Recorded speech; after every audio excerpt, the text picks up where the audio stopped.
أعوذ بالله من الشيطان الرجيم. أعوذ بالله من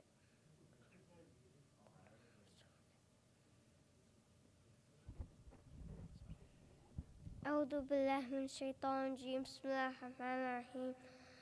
أنا أعطيناك الكوثر فصل لربك وانحر إن شانئك هو الأبتر. صدق الله عليه العظيم.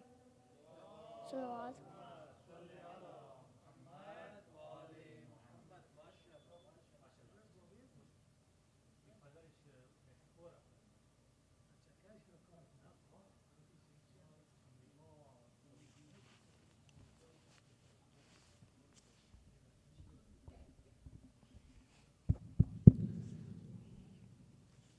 أعوذ بالله من الشيطان الرجيم.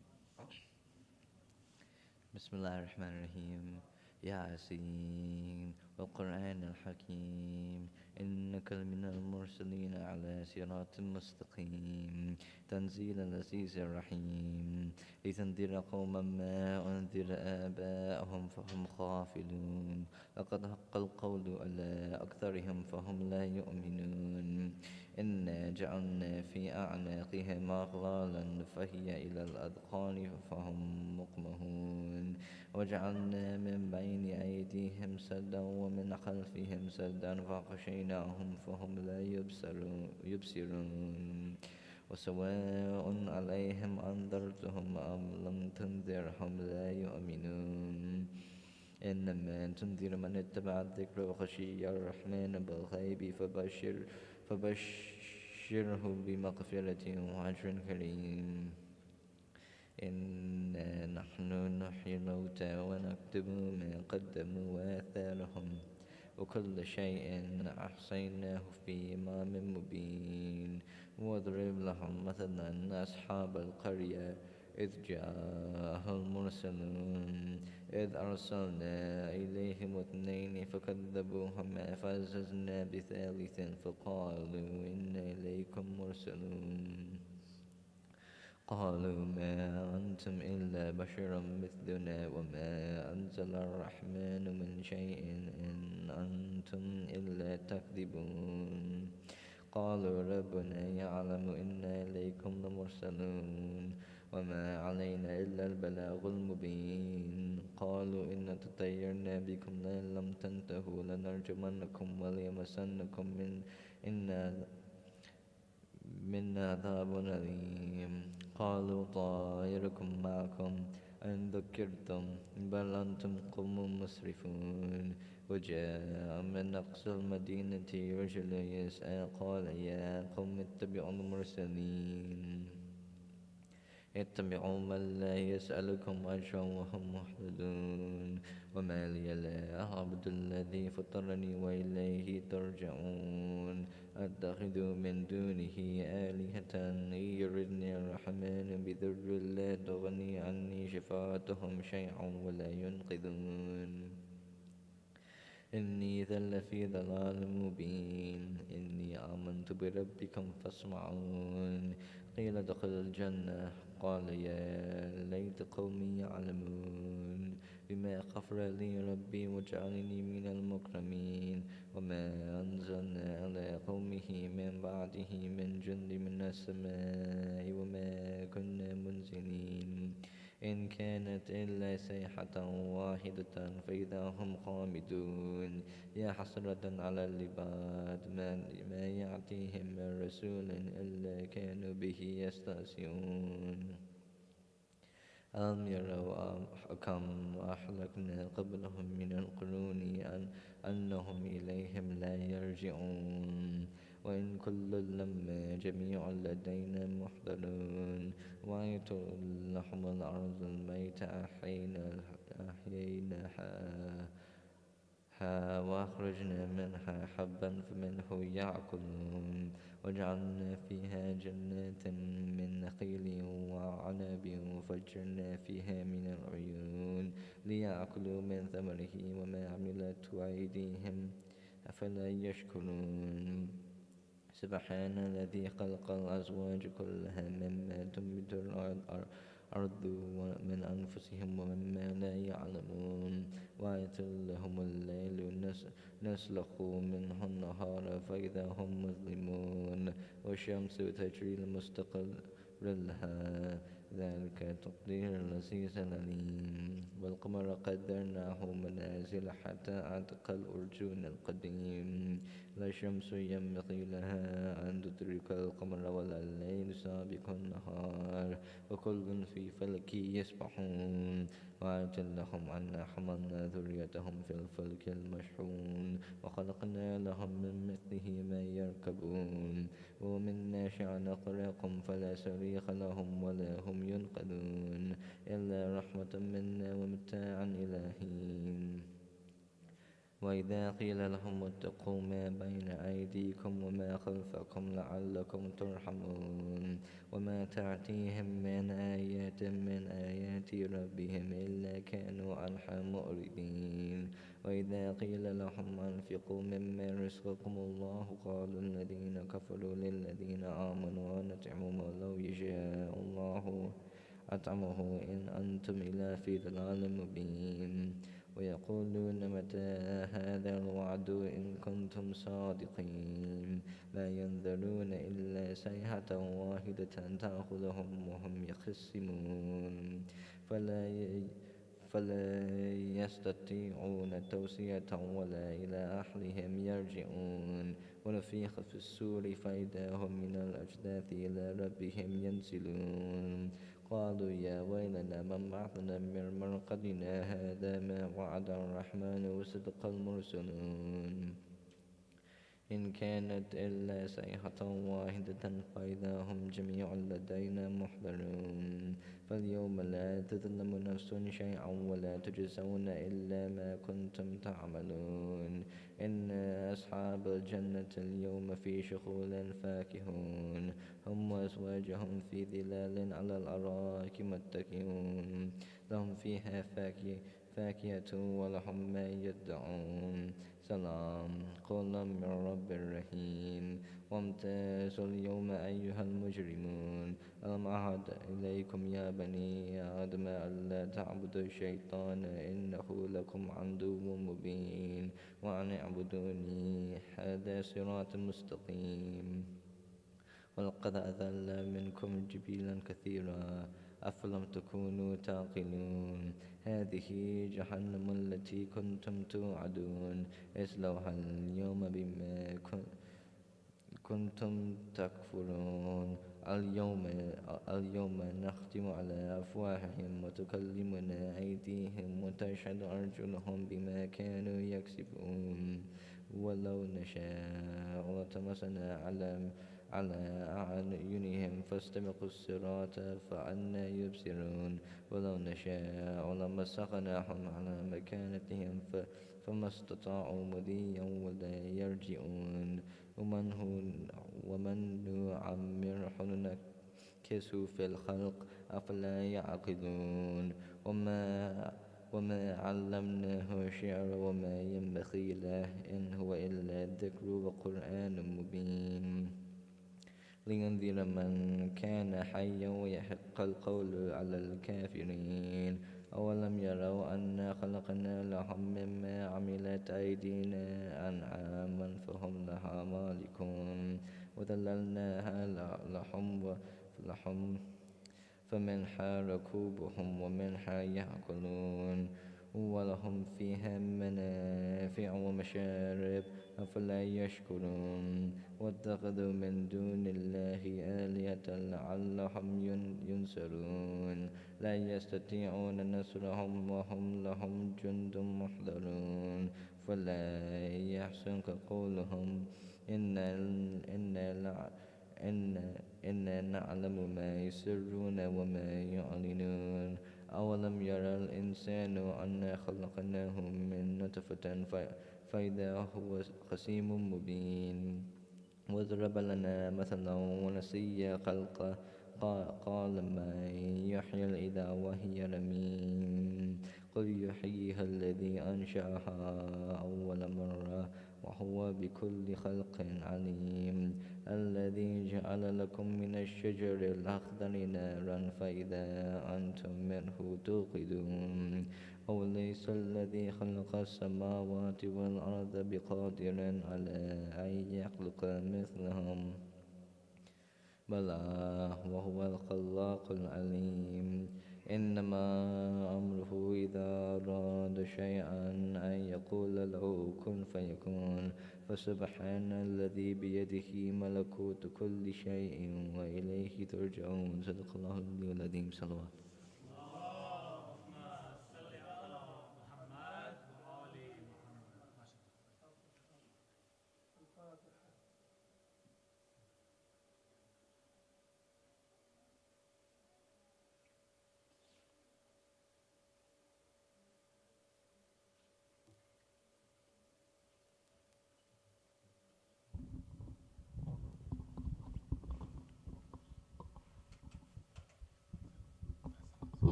اللهم صل على محمد وآل محمد وعجل فرجهم.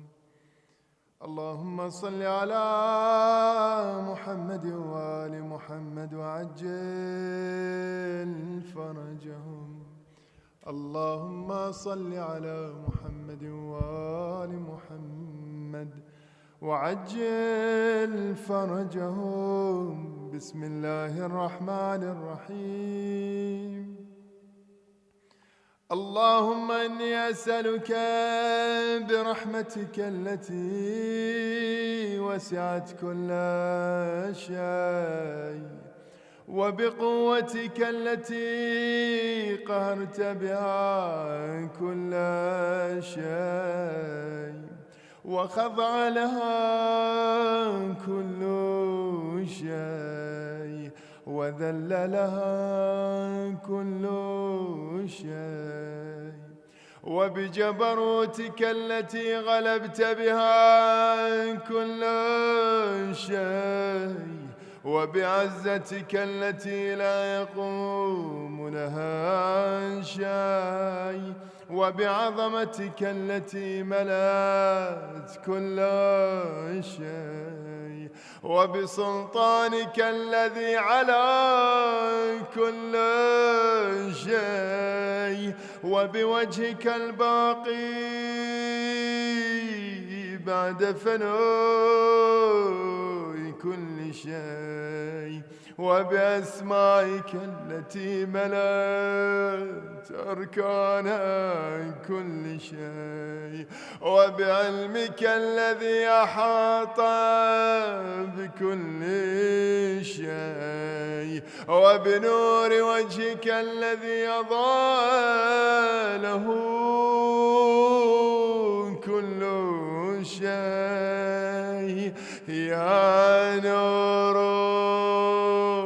يا قدوس يا نور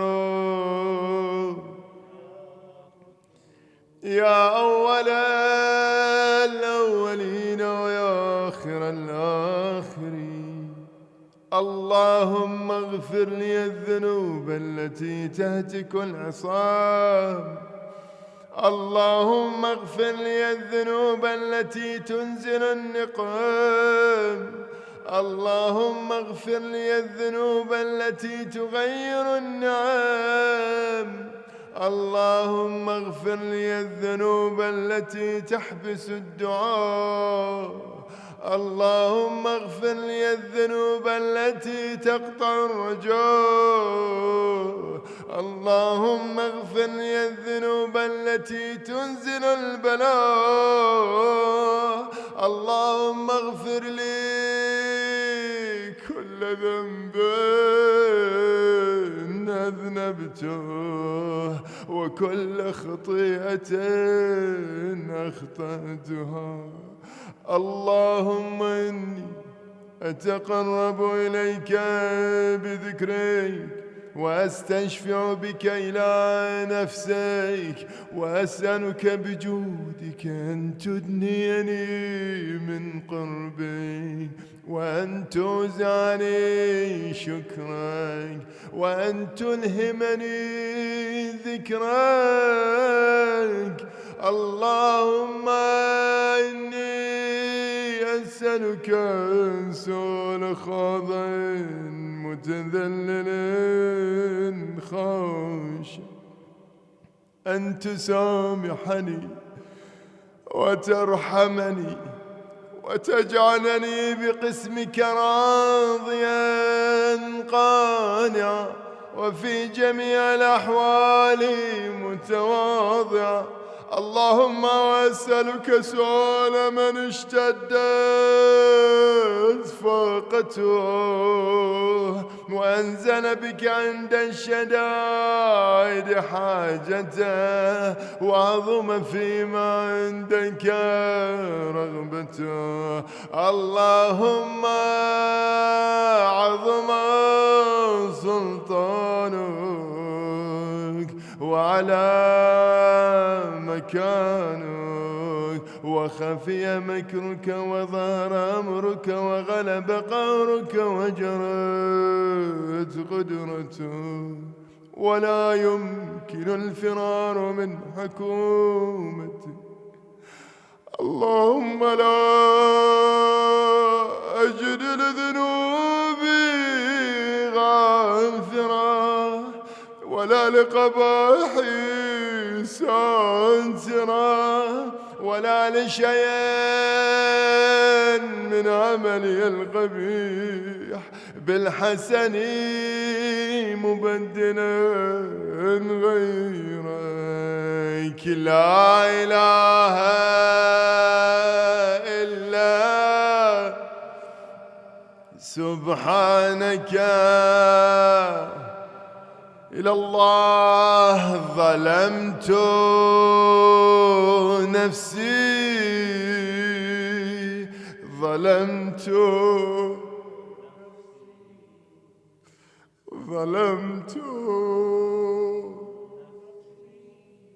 وتجرأت بجهلي وسكنت إلى قديم ذكرك لي ومنك علي. اللهم مولاي كم من قبيح سترته، وكم من فادح من البلاء قلته، وكم من عثار وقيته، وكم من مكروه دفعته، وكم من ثناء جميل لست أهلا له نشرته. اللهم عظم بلائي وأفرط بي سوء حالي، وقصرت بي آمالي، وقعدت بي أغلالي، وحبسني عن نفعي بعد أملي، وخدعتني الدنيا بغرورها، ونفسي بجنايتها ومطالها سيدي. فأسألك بعزتك ألا يحجب عنك دعائي سوء عملي وفعالي، ولا تفضحني بخفي ما اطلعت عليه من سري، ولا تعاجلني بالعقوبة على ما عملت في خلواتي من سوء فعلي وإساءتي وتفريطي ودوام تفريطي وجهالتي وكثرة شهواتي وغفلتي.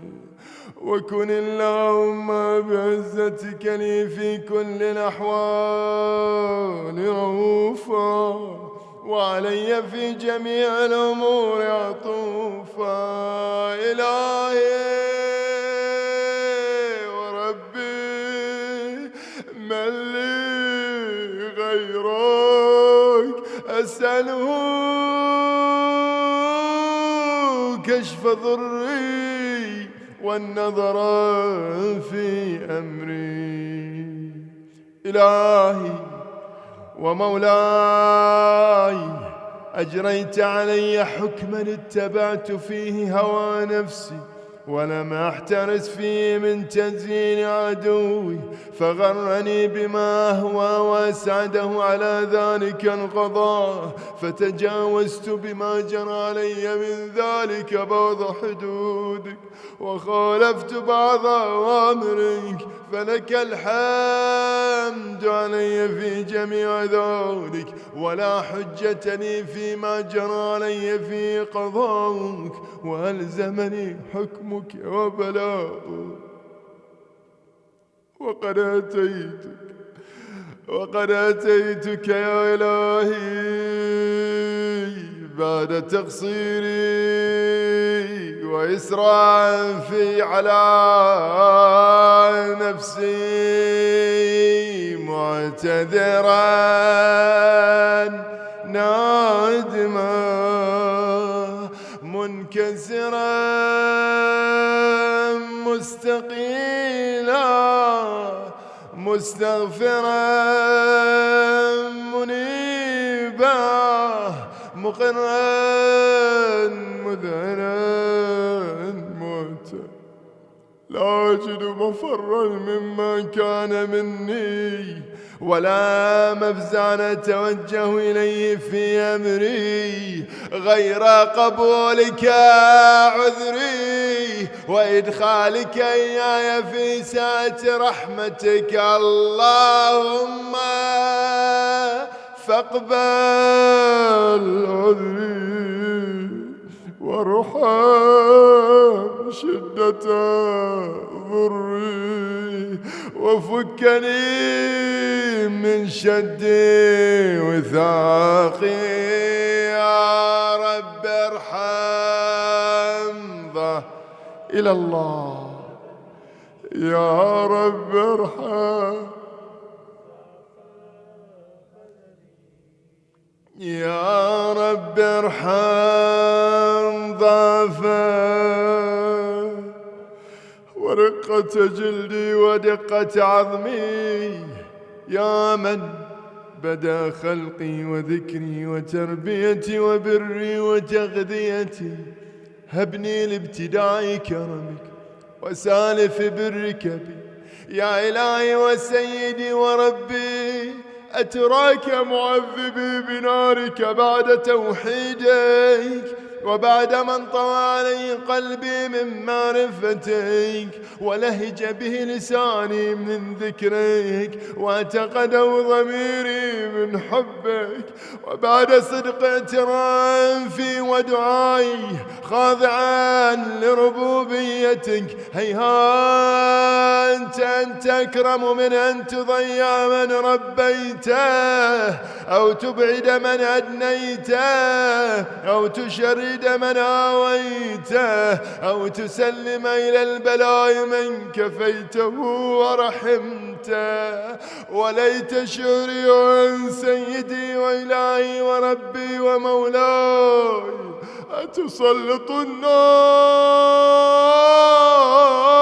على وجوه خرت لعظمتك ساجدة، وعلى ألسن نطقت بتوحيدك صادقة وبشكرك مادحة، وعلى قلوب اعترفت بإلهيتك محققة، وعلى ضمائر حوت من العلم بك حتى صارت خاشعة، وعلى جوارح سعتنا أوطان تعبدك طائعة، وأشارت باستغفارك مذعنة. ما هكذا الظن بك،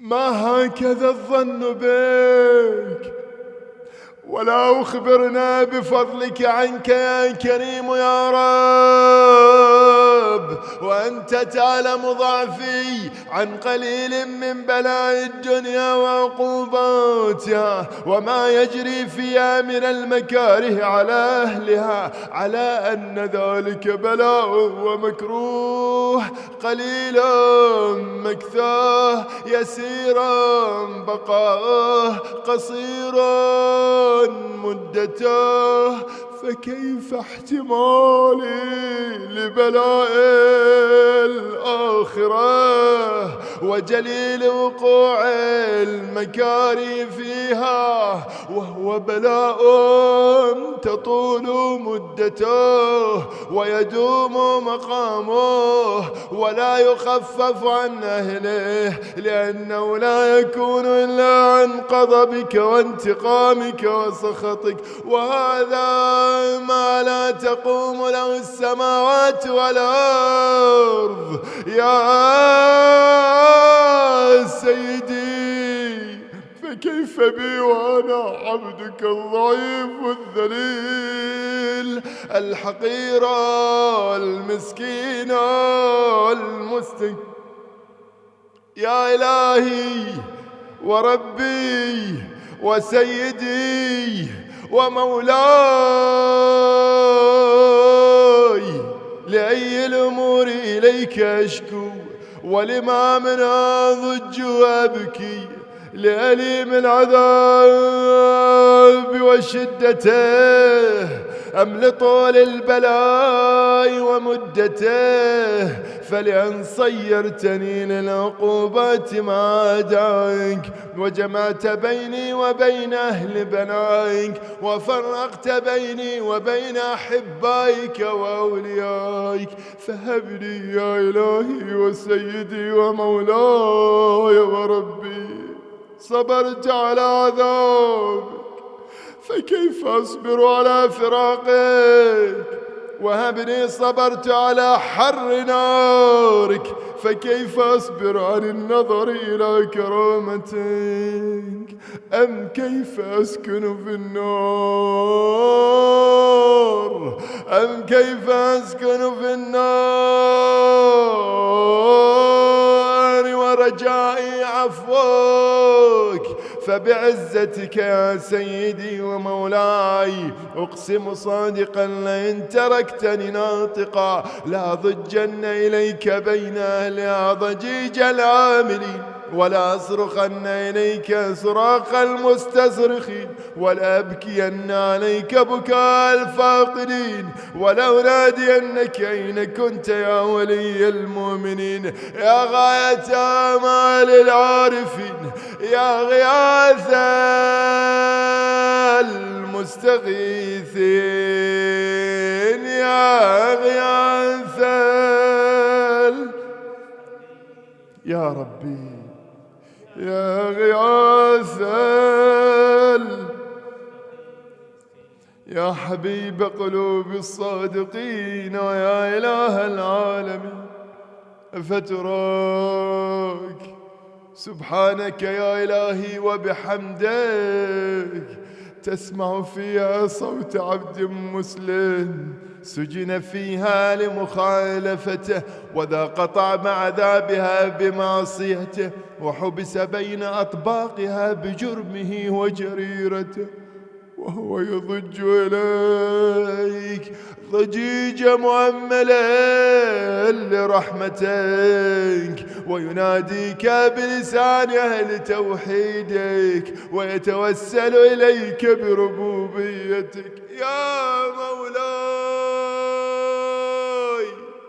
فكيف يبقى في العذاب وهو يرجو ما سلف من حلمك؟ أم كيف تؤلمه النار وهو يأمل فضلك ورحمتك؟ أم كيف يحرقه لهيبها وأنت تسمع صوته وترى مكانه؟ أم كيف يشتمل عليه زفيرها وأنت تعلم ضعفه؟ أم كيف يتغلغل بين أطباقه وأنت تعلم صدقه؟ أم كيف تزجره زبانيتها وهو يناديك يا رباه؟ أم كيف يرجو فضلك في عتقه منها فتتركه فيها؟ هيهات ما ذلك الظن بك ولا المعروف من فضلك، ولا مشبع لما عملت به الموحدين من برك وإحسانك، فباليقين أقطع لولا ما حكمت به من تعذيب جاحديك، وقضيت به من إخلاد معانديك، لجعلت النار كلها بردا وسلاما، وما كان لأحد فيها مقرا ولا مقاما، لكنك تقدست أسماؤك أقسمت أن تملاها من الكافرين من الجنة والناس أجمعين، وأن تخلد فيها المعاندين، وأنت جل ثناؤك قلت مبتدئا وتطولت بالإنعام متكرما، أفمن كان مؤمنا كمن كان فاسقا لا يستوون. إلهي وسيدي، فأسألك بالقدرة التي قدرتها، وبالقضية التي حتمتها وحكمتها وغلبت من علي أجريتها، أن تهب لي في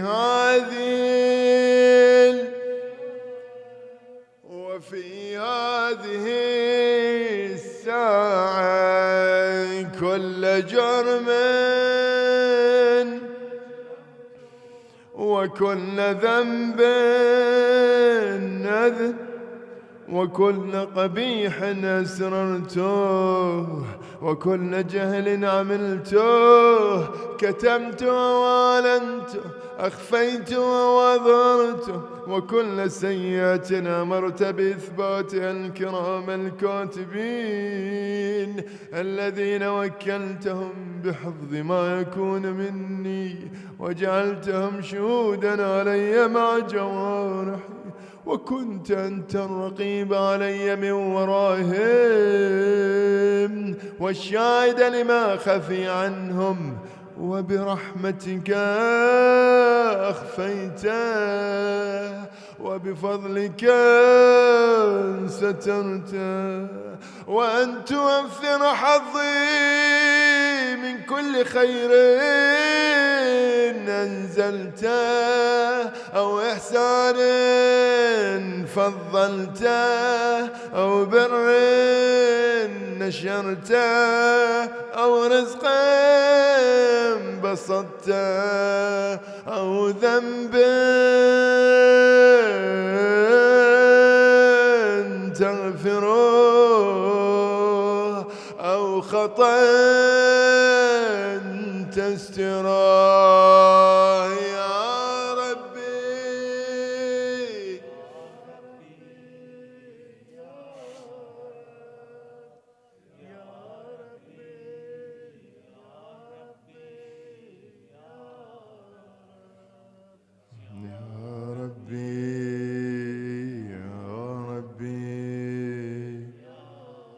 يا إلهي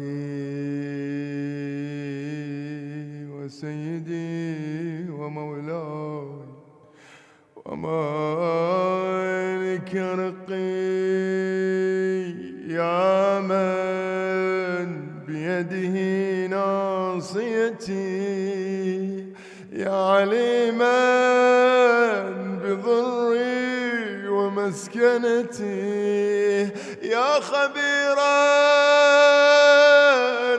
بفقري وفاقتي، يا ربي إلى الله يا أرحم الراحمين،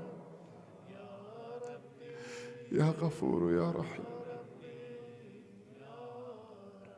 أسألك بحقك وقدسك وأعظم صفاتك وأسمائك أن تجعل أوقاتي من الليل والنهار بذكرك معمورة وبخدمتك موصولة وأعمالي عندك مقبولة، حتى تكون أعمالي وأورادي كلها وردا واحدا، وحالي في خدمتك سرمدا. يا سيدي يا من عليه معولي، يا من إليه شكوت أحوالي، يا رب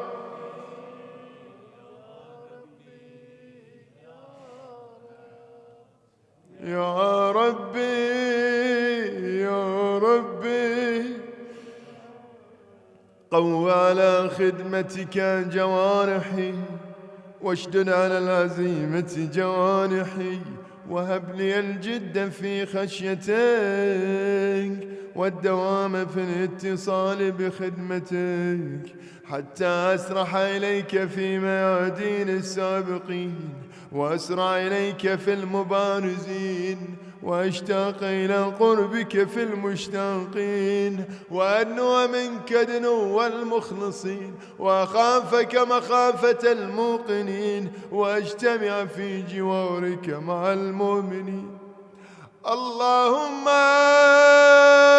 ومن أرادني بسوء فرد، ومن كادني فكد، واجعلني من أحسن عبيدك نصيبا عندك، وأقربهم منزلة منك، وأخصهم زلفة لديك، فإنه لا ينال ذلك إلا بفضلك.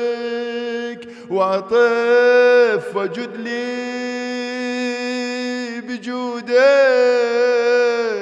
وأطف علي بمجدك، واحفظني برحمتك، واجعل لساني بذكرك لهجا، وقلبي بحبك متيما، ومن علي بحسن إجابتك، وأقلني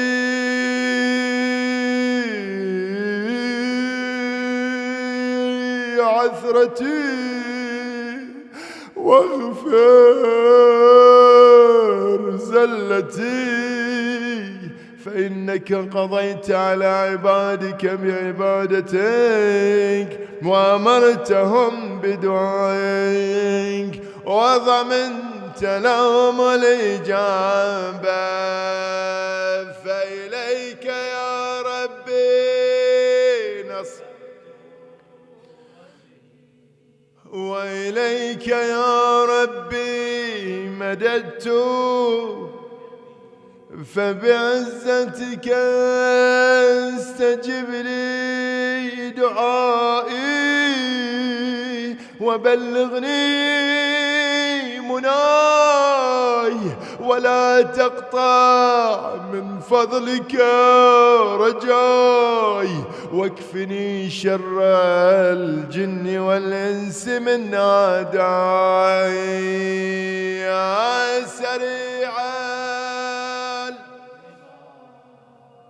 يا سريعا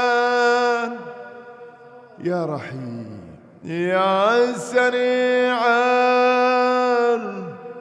اغفر لمن لا يملك إلا الدعاء،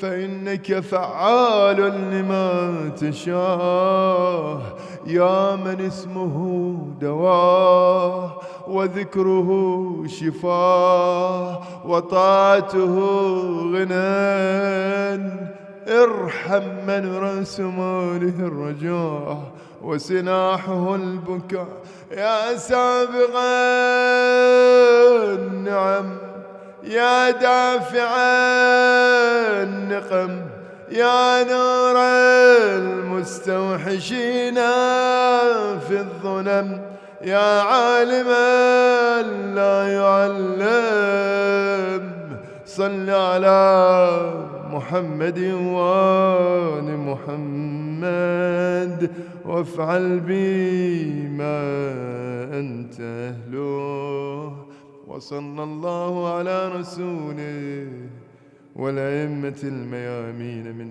آله، وسلم تسليما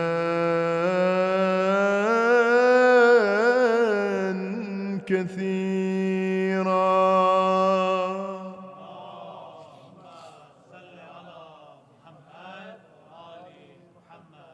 لتعجيل فرج مولانا صاحب العصر والزمان وقضاء الحوائج، ولأرواح أمواتنا وأمواتكم والعلماء والشهداء ومن مات على ولاية أمير المؤمنين، نهدي للجميع ثواب سورة الفاتحة تسبقها الصلاة على محمد وآل محمد.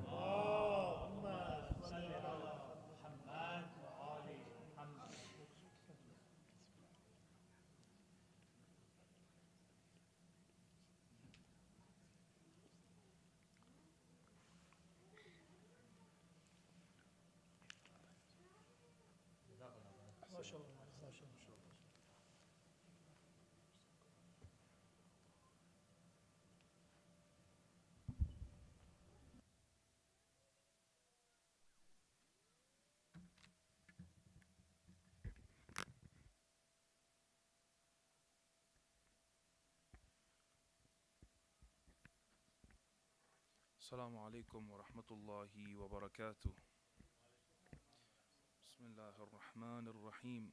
Tonight we are honored to gather in a joy for the wiladat of two shining stars of Karbala, Hazrat Qasim ibn Hassan alayhi salam and Hazrat Ali Akbar ibn al-Hussein alayhi salam.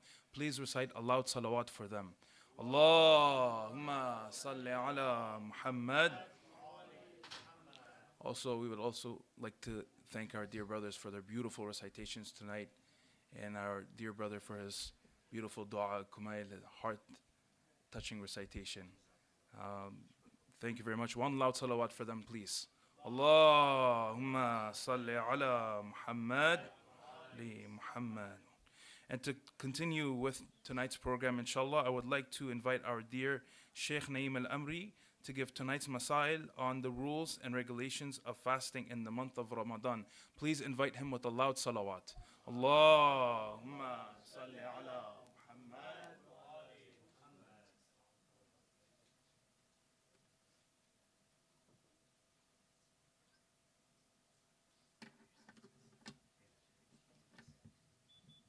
No, I don't need it today.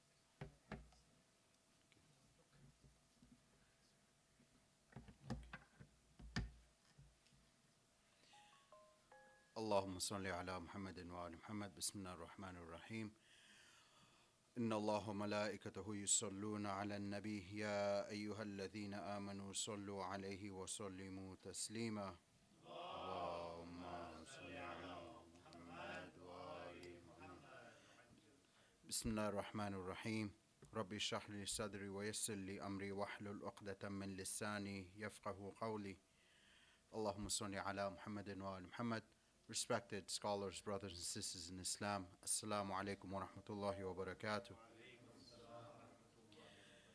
Just before, don't put it up right now. I just need to make a request before it goes up. Thank you. Just before we start the mas'ala today, there's a reason why I don't want it up right now. If I can just please ask whoever's under the age of bulugh, all the kids, if they can just please go to a separate room, because today's mas'ala is usually for the youth and the adults. So I don't want them to, I don't want parents to suffer after this, basically. So if they can please go to either the back room over there, because again, they're not mukallaf at this time, so it's okay if they go in the ladies' side. And just for this mas'ala itself, the invalidators of prayers, because there's some details that I'm gonna go through that needs deeper explanation, and I don't want the kids getting confused or getting the wrong idea when it comes to certain things or planting ideas in their heads. So if we can please have the children in the ladies' side and the children in the males just to go in the other room if possible. Thank you. Sallu ala Muhammadin wa ali Muhammad. Allahumma salli ala Muhammad.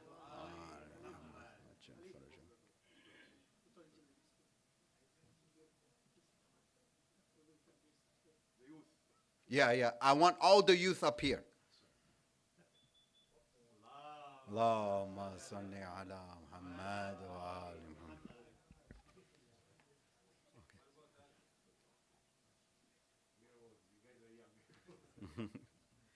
Muhammad. Sayyid Ali, if you can please put it up now, please. Thank you. No.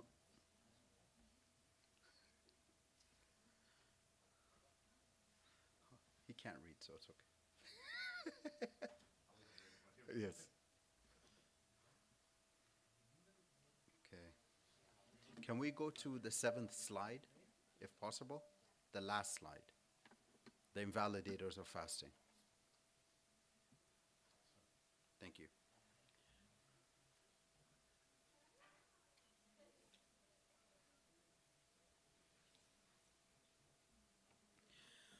So today we're going to focus on the invalidators of fasting. Meaning, if these happen, let's say, for example, the night before, and someone has not done certain actions, for example, ghusl or whatever, then their fast will become invalid, right? Regardless if they had their intention before. If they have not done ghusl, especially when it comes to ghusl janaba, we all know how to do it, but I'm going to go through it very briefly. There's 2 ways of doing it, right? There's the fastest way, according to Sayyid Sistani. You wash the head, the neck, then the rest of the body. And the longer way, right, which is the head, the neck, the right side, then you go a little bit to the left side, then you go on the left side, and you go a little bit to the right side, making sure everything is covered. Now with ghusl, you have to make sure water gets everywhere. Now I understand sometimes when we stand in a bathtub, water goes in underneath our feet, right? But in between our toes, water does not get there. We have to make sure that water gets in between our toes. So what we have to do is we have to actually, lift up our feet, right? And make sure water gets in between there, right? Every single place, water has to touch, right? And it has to be wet, not just rutuba, right? It has to be wet. And it has to be washed when it comes to ghusl. So obviously the first invalidators of fasting, now this is eating or drinking while fasting, while the person is fasting. Now a question can come and say, what if the person forgot that they were fasting, and they had a date, right? Or they had something to drink by accident. It wasn't intentionally, but if I had intention, if the cup of water in front of me, I'm like, I'm going to drink this water. Here, I'm having the intention of drinking that water, making my siyam batil. And because I broke it on purpose, there's a kafara to pay, right? So here, but if someone drank it by accident, and then later on, even if they drank the whole bottle of water, right? The whole 2 liter of water, they drank it and they finished it and then they realized that they were fasting, it's okay, continue on fasting. Even if they had the whole meal, right? For example, they had a shawarma plate, right? They had mulkhiyah, right? They had full plate, they had a full meal. And then later on, they realized that they were fasting, it's okay. Continue on with your fast. But just out of ihtiyat, just make it up after Shahr Ramadan. But your fast is still in order because it was broken by accident. Now, number 2. This is why I wanted the kids not here, because they will ask the questions, right? Number 2 is having intercourse, right? Having intercourse while fasting, right? This breaks the person's fast, right? And especially they have intercourse and then they become mujnib, right?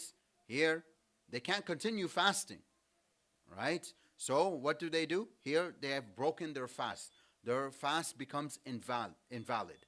So they will have to make up their fast, both of them. Now here, This is, Walaikum salam. Number 3 is a big problem.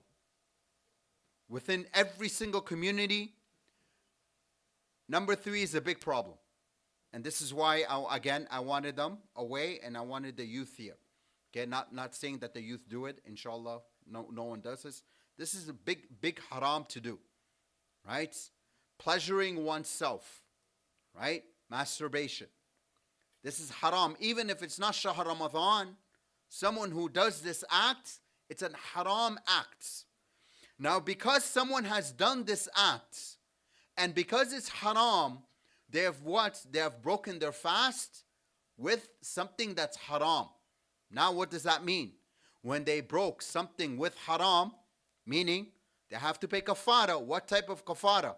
Because they broke it with haram, they have to fast, right? Not just 30 days, 60 days, right? And then feed the poor, right? And because right now we don't have slaves, right? So we can't free slaves, right? So you have to feed how many poor people?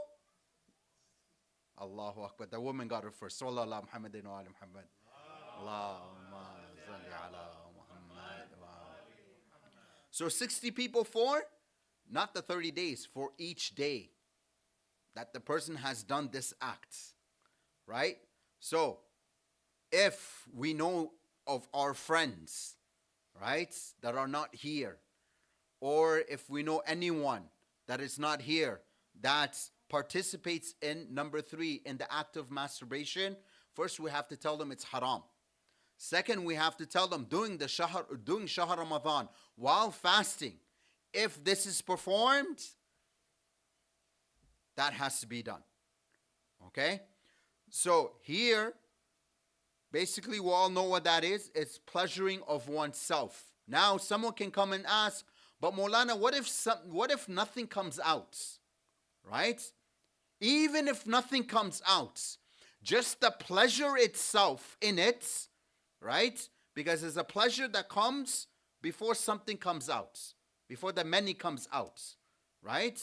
Or before the sperm comes out, or before someone ejaculates. Or before someone ejaculates, there's a watering substance that comes out before the ejaculation. This watering substance, it's okay.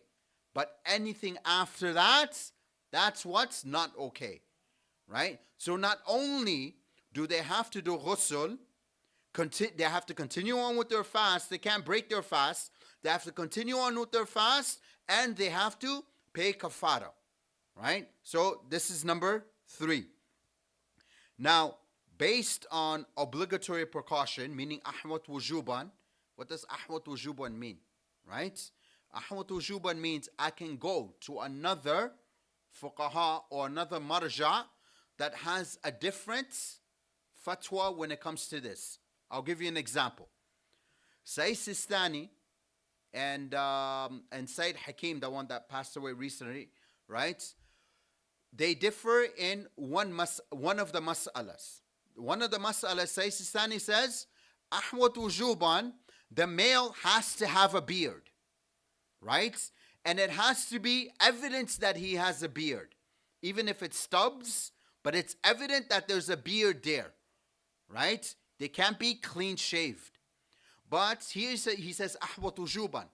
But what does Sayyid Hakim says? Sayyid Hakim says, it's okay if they have a goatee, right? So if they have a goatee, just for this ruling, they're able to switch to another marja that says something other than having a beard. Now I know, for example, working in factories, sometimes there's a lot of dust, right? And the beard nets are not there, and we have to shave, and we're allowed to keep the goatee because of the mask, right? So here, the person is allowed. Now, because Sayyid Hakim has passed away, radiallahu anh, we're not allowed to switch to that fatwa. I have to do it while he was alive. So I have to find someone who is alive now who says that I'm allowed to keep a goatee. Otherwise, I have to keep a beard, right? So, obligatory precaution. That's what obligatory precaution means. Ihtiyat istihbaban, it's mustahab to do it. Like for example, in prayers, Subhanallah wa alhamdulillah wa la ilaha illallah wa Allahu Akbar, right? Or Subhana Rabbil Azim wa bihamdi. This is wajib. But what's mustahab? Subhanallah, Subhanallah, Subhanallah. Yes? So this is ihtiyat istihbaban, mustahab to do, right? So here he says, based on obligatory precaution, okay, ascribing false things to Allah subhanahu wa ta'ala. For example, okay, I go to my parents and I say, Baba, wallahi, I prayed. Baba, wallah, I prayed. Qasama billah, I prayed. I swear on the Quran, I prayed. Yes? Here I'm taking oath, right? Or I say something that the Prophet has not said, right? I'm like, you know what? There's a hadith of Rasulullah sallallahu alaihi wasallam. Allahumma salli ala. By the way, this hadith doesn't exist. Okay, I'm making it up. Okay, so if I was fasting, I would have broken my fast. So I say Rasulullah says, I can't even make up a lie. Oh, Rasulullah says, if you eat camel, right, you have to renew your wudu. This is not true, right? This hadith is not true. Or Rasulullah says you're allowed to eat lizard. Or Rasulullah says you're allowed to eat pork. This is not true. Yes? We know that this hadith in itself is false. But if I say Rasulullah said it, here I have to pay kafara. Now, with those youths that always love the word wallahi, right? Wallahi is like oxygen to them, right? If I lie, or if someone lies by saying wallah, by taking qasam, Allah's name in vain, or taking an oath by Allah subhanahu wa ta'ala, there's a kafara for it. What's the kafara? You have to fast 3 days. So before saying wallahi, think about it. Do I want to fast 3 days? Do I want to commit the sin? Right? That's the number one thing. Do I want to commit the sin? The kafara for that is fasting 3 days. Right? So even if someone doesn't believe you, you don't have to say wallahi. You don't have to say I swear on the imams. Right? You don't have to say that. Just if the person doesn't believe you, just leave it as is. Right? So ascribing lies to Allah subhanahu wa ta'ala, right? Saying Allah subhanahu wa ta'ala said this in the Quran, but yet he didn't, breaks the person's fast. Saying Rasulullah says this, breaks the person's fast. And saying the Ahlul Bayt alayhimus salam has said this, meaning ascribing lies to them, has broken their fast according to obligatory precaution, right? Meaning they have to make up their fast. Number 5, causing thick dust to reach the throats, meaning based on, again here, based on obligatory precaution. So I work in a very dusty environment, right? Let's say, for example, here there's no desert in Windsor, or in Kitchener, sorry. There's no desert, but if I go in an area that there's desert and there's sandstorm, and that thick dust, I breathe it in, based on obligatory precaution, it invalidates the person's fast, right? So I have to be very, very careful. Now, here we all have cigarettes. People smoke in front of us, right? If I was to inhale that, based on obligatory precaution, my fast is broken. So based on obligatory precaution, I have to make up the qadha for that fast. Also, number 6, remaining in the states of impurity, not in the states of someone who's not in wudu, right? That's also in a state of impurity in a way, right? But I'm not talking about this type of the state of impurity. The type of the states of impurity, meaning person has a dream, has a wet dream, they become mujnib, right? Even if it's after Fajr, they become mujnib and they don't take ghusl. And they remain in that state. Here their siyam is batil. Their fasting is invalid. Why? because they could have taken ghusl the moment they woke up, but they decided to stay in that state. Even if they woke up after Fajr, they made the intention, but they were mujnib, right? Before Fajr, and they made the intention, right? It doesn't matter about your intention here, right? First it's intention and then the action, right? I make the intention to go to the mosque. Now I make the action of going to the mosque. I make the intention of praying, right? Or going to do wudu, and then I do the action of wudu or the action of praying. So here, even if the person has the intention of making ghusl, I'm going to make ghusl after, before Salat al-Fajr. And then they sit, Salat al-Fajr becomes qada. Your intention doesn't matter here, right? Why? Because you haven't followed through with that intention with your action. So here, the fast becomes invalid if it's kept until the time of subuh prayer, meaning Fajr prayer. Now here, applying liquid in anema, right? Now here, the sheikh can correct me if I'm wrong. Usually it's a medication or liquid you apply. I hope the kids are not back. Ladies, are the kids back there? No? Okay. All right. Basically, they apply the medication through anal. It's an anal medication that they apply. This breaks the fast. So if they do this invalidates the fast, and they have to make up the prayer. So if they have to apply this medication, at least do it after iftar or before imsak, right? Because remember what we said about imsak earlier. So make sure that they apply this medication before imsak or after they have opened their prayers. Their fast. Number 8 is vomiting intentionally. Now, what does it mean by vomiting intentionally? Right? If I'm sick or if somebody's sick or seen something in front of them that sickens them and they vomit, this is not vomiting intentionally. Okay? This is just the reaction of whatever it is that they saw. So if they vomit involuntarily, then continue on with your fast. Your fast is okay. But if I'm like, you know what? Today I don't feel like fasting. What am I going to do?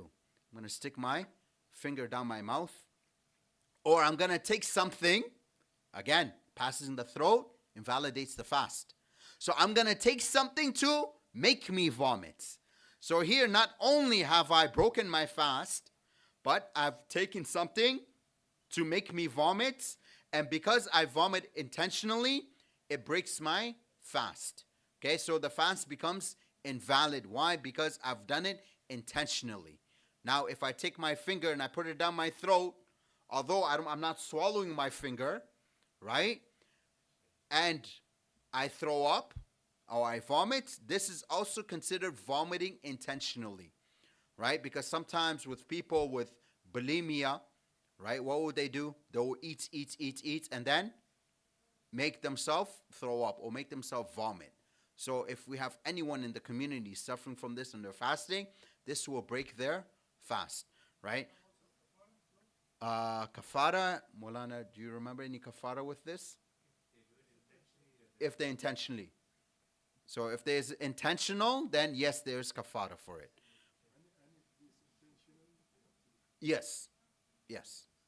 But if we break our fast with haram, it's a different type of kafara, right? It's all the above, right? Some of these can only redoing the fast, and then the rest doesn't apply.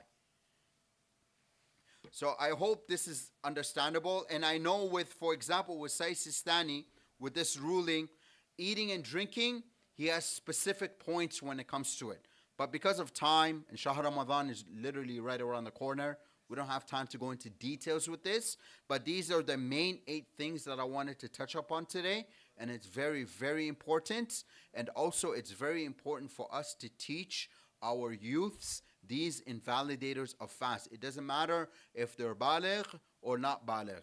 It is the responsibility of the fathers and the mothers to teach their children this, right? For example, the mothers can teach the daughters, and the fathers can teach the son, right? That way you don't have that uncomfortable conversations with, for example, a mother teaching the son regarding number 3 is very uncomfortable, right? Or the father teaching the daughter regarding number 3 is very uncomfortable, right? So have the mothers teach the daughters and have the fathers teach their sons.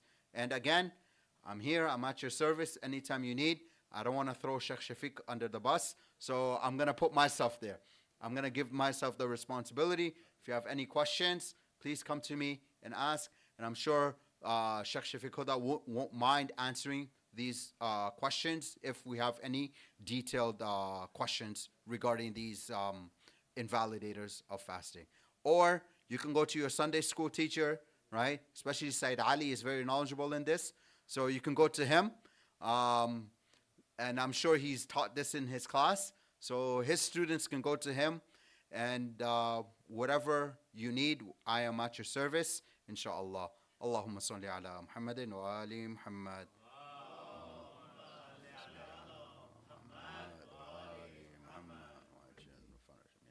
So just to touch on one thing on number 6. Now this, I know this is only requires with the females. Okay? For example, during haid or nifas, right?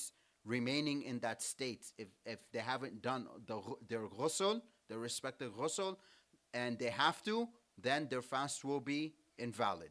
And again, Sayyid Sistani has more details. I'm not going to go into details with this because there's different ahkams when it comes to nifas. There's different ahkam when it comes to haid, and I don't want to make anyone feel uncomfortable. So please go into details, go into the masail. Again, if anything, I am at your service.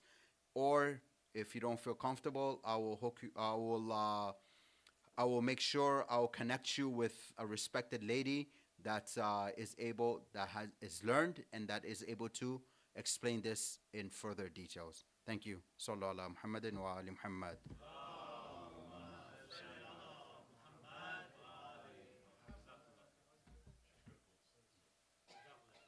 Again, forgive me for taking Sheikh Shafiq Hudda's time.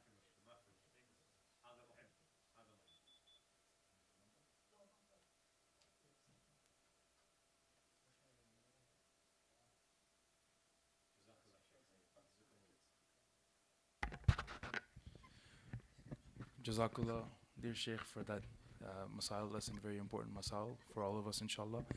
And I would also like to announce that the kids can, inshallah, come back into the room. Please come and listen to the lecture from our dear respected Sheikh Shafiq Hudda. Please welcome him with a loud salawat ala Muhammadin wa ali Muhammad. Allahumma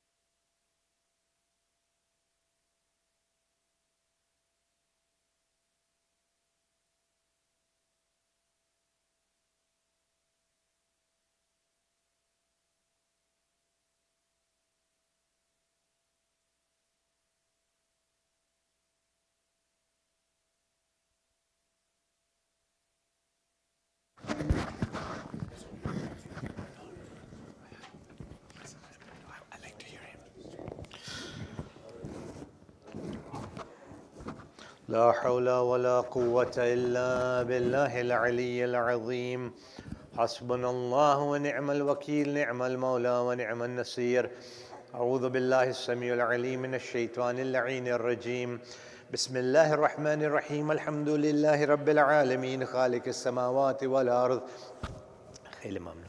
إلها واحدا أحدا سمدا لم يتخذ صاحبة ولا ولدا والصلاة والسلام على أشرف الأنبياء والمرسلين خاتم النبيين رحمة للعالمين طه وياسين بالقاسم محمد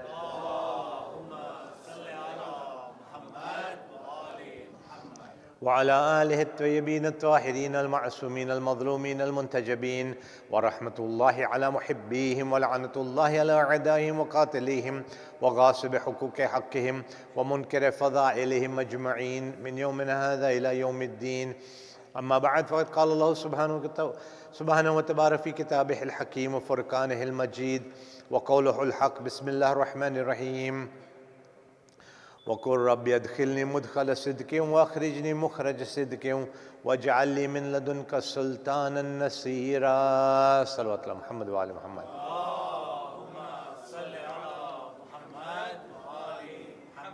Respected sisters and brothers, my youngsters, my elders, Assalamu alaikum jami'an wa rahmatullahi wa barakatuh. I first of all want to congratulate all of you on these days, these blessed days and nights of the month of Sha'ban. A very blessed time for the believers, as was mentioned earlier. The only month in the Islamic calendar in which there are no shahadats of any of the ma'asumeen. A time of reflection, of blessing, and partaking of the blessings of Allah subhanahu wa ta'ala. I also want to appreciate and acknowledge Sheikh Naeem's efforts in conveying the masail, especially today's session, having gone into a little bit of explanation in depth of things that may not be comfortable or not be, because a lot of times, and I'm talking about my own laziness, not any of you, but we may be a bit lazy to go into the books and refer to it. Although, as he mentioned, and I want to also re-emphasize and reiterate that there are a number of issues that you have to be aware of, especially those things, the nawaqid of siyam, those things that make the fast batil. And some of them do have a kafara, some of them, if it is done in a haram way, as you mentioned, both of the kafaras are there. And one thing to keep in mind, because every year in the month of Sha'ban, at our office we have a lot of people paying their fidya, or because one of the things is if somebody was traveling or they didn't make it, or somebody was breastfeeding or nursing their child, then they must make it up before the following Ramadan, or if they were traveling. But if they didn't, then there are certain aspects that they have to be aware of. Or if somebody is ill, perpetually ill, they cannot fast, they would have to give the fidya before the prior Shahr Ramadan. So there are a number of issues, and I appreciate him not throwing me under the bus, inshallah. Although there are lots of other people who are willing to do that to me. One salawat upon Muhammad and Ali Muhammad.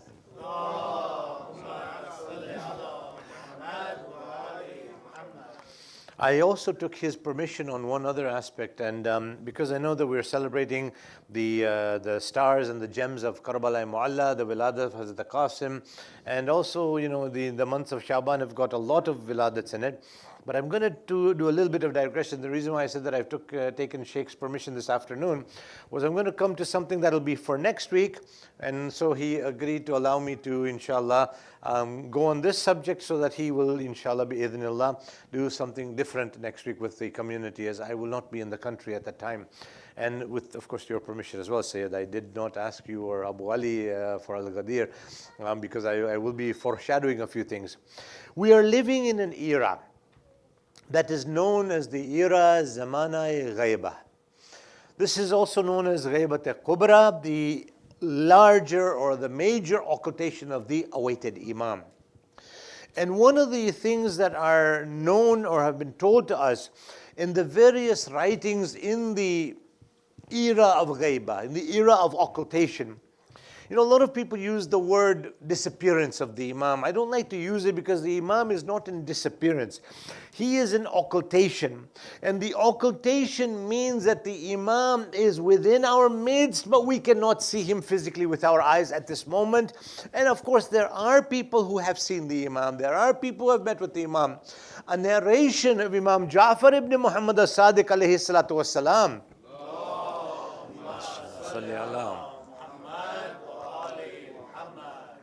mentions in a very beautiful hadith that there are two types of ghaiba. How many? Two types of ghaiba. And the Imam goes on to explain from the Quranic perspective what these two types of ghaiba are, these two types of occultation. One of them, the Imam says, was the occultation or the removal from the vision of the Ashab-e Kahf. You have read Surah number 18 of the Holy Quran? I know they're not, maybe no, I'm not sure if you're Hafiz the Quran or not, Sayyid Yusuf, but you know the 18th surah of the Quran, right? I hope you do, inshallah. 17th I talked about last week, Surah Bani Israel or Surah Isra. 19th is the only surah in the Quran Majid named after a lady, Surah Maryam. In between that, there's another surah. Sorry? Ahsan, Jazakallah. I hope nobody looked it up, inshallah. I know you don't have your phone with you, Abdullah. Surah Mubarakai Kahf. Surah Kahf. What does Kahf mean? Kaf, ha, fa. Kahf. It means, Ahsan, the lady said it. They're on a roll today, Sheikh. Can we give them a gift next one, inshallah? Because I'm away. You are here with them. That bus is waiting. Remember the one that I wasn't thrown under?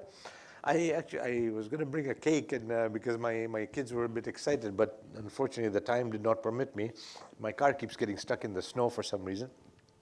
One more salawat upon Muhammad and Ali. Muhammad, please. Not to scare any of you, one of the things I had mentioned last week on numerous occasions, I will, because I believe that the masail is more important. But there are a couple of things that I need to say in today's discussion which are very critical. Two types of ghaiba. One is in Surah Kahf, the 6th Imam said, this is the narration of those who are the companions of the cave. And a lot of youngsters, a lot of youths are asking me, have been asking me in discussion, I don't know if you have come across this, Sheikh. They say, are these the cavemen? No, these are not the cavemen, not the people who were there in the pre or the dinosauric era, or the at least 10,000 years ago. And so stop smiling about that. There was no people when the dinosaurs were around. So that you should clarify as well. You were supposed to have corrected me then. Okay, so the cavemen are different. The Ashab-e Kahf, the people of the cave, are different. They were living in Allahu Akbar. Like I said, I would love to tell you the whole story about them, but unfortunately, because my promise is my promise, and today is a weekday, and I want to thank everybody for still making the journey in this freezing cold temperature with slippery roads. May Allah bless each and every one of you and your families. The Ashab-e Kahf were a group of very pious believers who were living in an era where there was an oppressive ruler, an oppressive king. And this happens to many of us on numerous occasions, and our responsibilities, because in the second part of my short discussion today, I will be talking about some of our responsibilities. And so the companions of the cave, they were very noble, they were very good. And there is also the narration that the only dog who will be permitted to enter Jannah is the dog who was with the Ashab-e Kahf, whose name was, my Khoja community members will know this very well. I'm sure you will remember this, Uncle Safraz, when you used to write letters to madam or at least somebody. What would you write on the envelope? Ahsant. May Allah bless you, say it some. Kitmir. Qaf. Toy. Mim. Ye. Ra. Kitmir.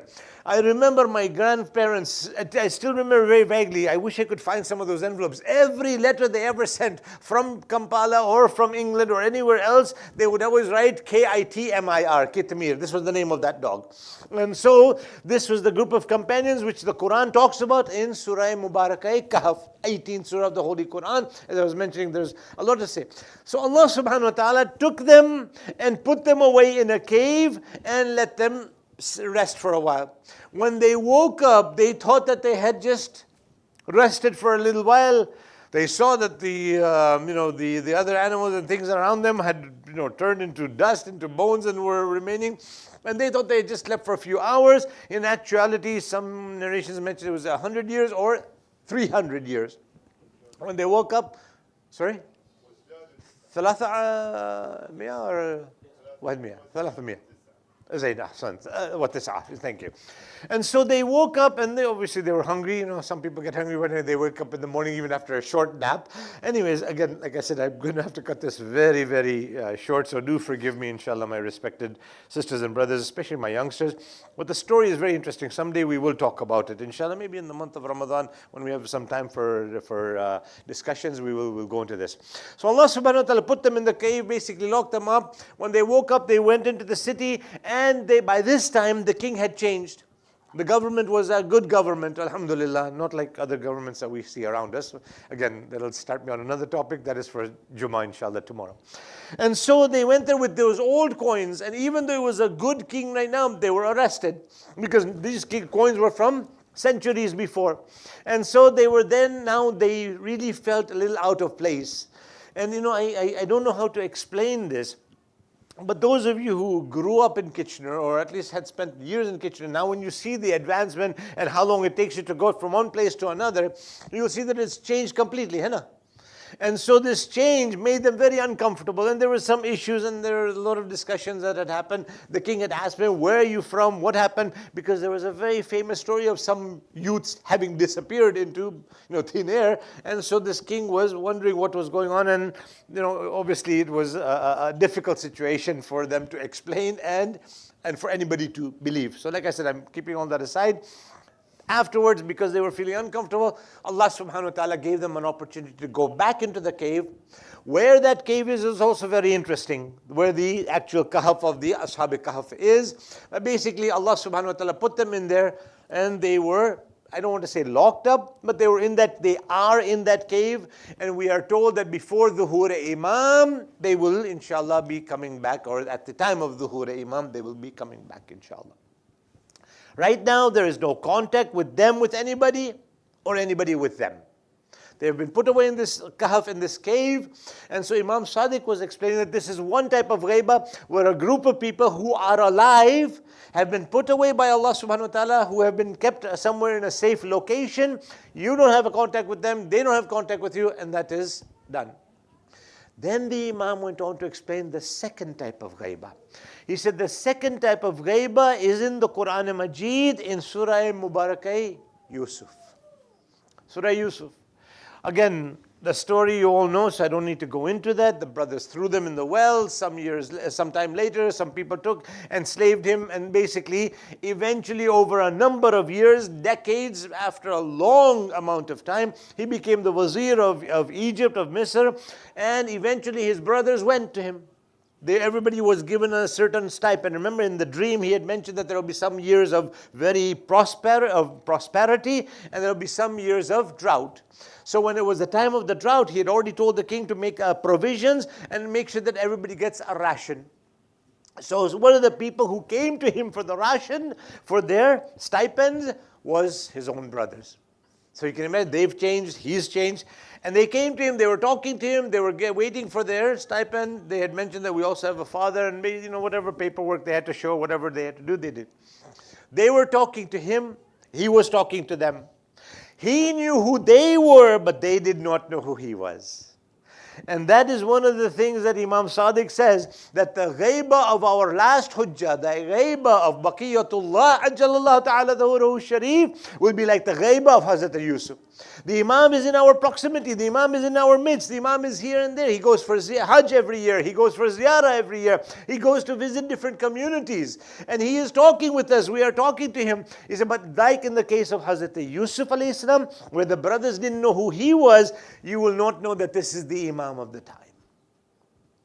One of the reasons why Allah subhanahu wa ta'ala has put him into occultation, that's why I said, don't use the word disappearance. It's not that he's disappeared into thin air. He is in an occultation whereby the people are not able to recognize him. And if you want, there are a number of books written on meetings, Mulaqat Imam Sahib al-Amr, they are available.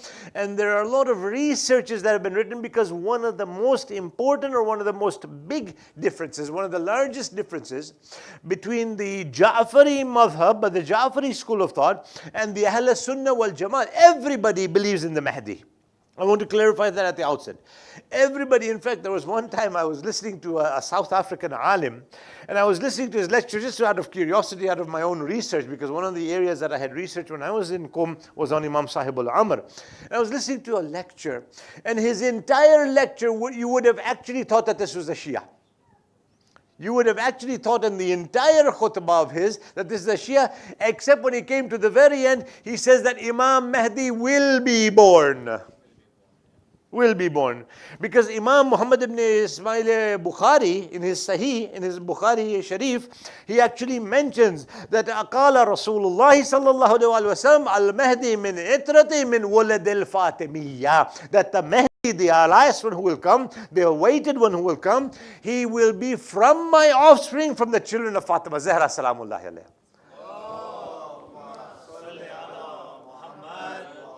The exact wording of that hadith is Al-Mahdi min itrati min walad al-Fatimiyya. He will be from the children of Fatima. So there's no distinction. You can say that the Prophet had many other daughters. The Prophet had this one and that one, and this is the daughter of the Prophet. No problem. But it is from walad al-Fatimiyya, that from the children of Fatima Zahra. Nobody else actually had any children. Anyways, that's besides the point. Another issue for another time. So the Imam is in our midst. The Imam performs Hajj. The Imam goes for ziyarah. And we are told that the Imam helps whoever needs help. There was a famous story, and there are numerous stories, but one of the ones that I always like to share with my youngsters and my students, and some of them have probably already heard this from me as well, was in the time of Allama Hilli, one of the greatest Maraja, one of the greatest ulama, Allama Hilli, Allah Makam, who was buried in Najaf Ashraf in the precincts of the haram of Amirul Mu'mineen alayhi salatu wasalam. Allama Hilli one time had somebody came to him. They needed, he was like the primary marja of his time. So there, now mashallah we are blessed with numerous maraja, and the fatwa can be given, and the ihtiyat wujubi that Sheikh mentioned in his masail session. We've got numerous choices, but you have to make sure that you go to the next alam. No, not just not just inky pinky ponky type of who you want to pick. Anyways, so Allama Hilli was approached. He was the main maraja of the time. Somebody comes to him and says, Mawla, Agha, a lady has passed away, she was expecting. Should we cut her open and take the baby out, or bury her as is? And immediately he remembered that the masail of somebody who has passed away, they feel the pain. That is why those who are in the Ghusl Mayat committee, Sayyid, we've been talking about that many times. You have to treat the body with the utmost of care and concern, because even if you touch the body, it is like a brick hitting them. That's how difficult the maut that those stages are. So he gave the fatwa. He says, bury her with the child. Okay, he gave the fatwa. Didn't pay much attention. Some years later, a youngster comes to him. A young boy, handsome young boy comes. He says, Agha, I've come from far away, but I wanted to meet you, and I wanted to say salam to you, and I wanted to thank you. He says, what? What for?